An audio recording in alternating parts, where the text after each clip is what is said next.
سلام، امروز آمدیم در مورد ژانرهای عکاسی با هم صحبت کنیم.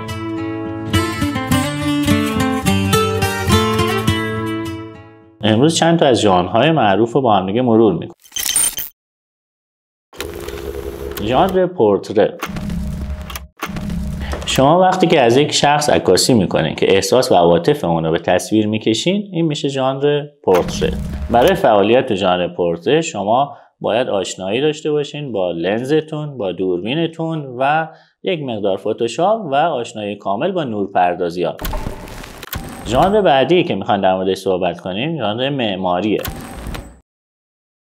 شما تو ژانر معماری بیشتر با طراحان و سازنده‌های ساختمون دارین کار میکنین. برای ژانر معماری شما احتیاج دارین به یک لنز واید و یک مقدار سلیقه، خلاقیت توی کادربندی و دقت کنین که توی کادربندیتون باید خطوط رو صاف در نظر بگیرین و کل جزئیاتی که معمار و طراح توی اون محیط براتون اجرا کرده بهترین شکل به نمایش بکشین. ژانر تبلیغاتی. شما توی این ژانر بیشتر عکاسی محصول انجام میدین و به کسب و کارها کمک میکنین که محصولشون رو به بهترین شکل به فروش برسونن. برای ژانر تبلیغاتی شما بهتر اصول کادربندی رو به صورت تخصصی یاد بگیرین و برای ادیت هم یک مقدار به آموزش فتوشاپ و تنظیم رنگ احتیاج دارید. ژانر غذا.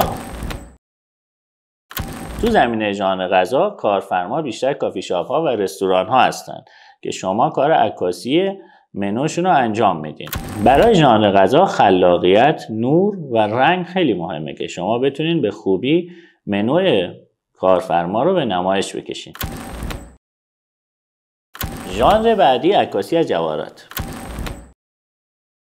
ژانر جواهرات معمولاً از خیمه نور استفاده میشه یا از مدل استفاده میشه که موضوع رو به خوبی به نمایش بکشن. یه سری ژانرهای مختلف دیگه هم داریم مثل لندسکیپ، عکاسی منظره، عکاسی مستند اجتماعی، عکاسی خبری، عکاسی رئال و خیلی موارد دیگه. شما بهتر ژانر عکاسیتون رو مشخص کنین و طبق اون تجهیزات و وسایلتون رو تهیه کنین.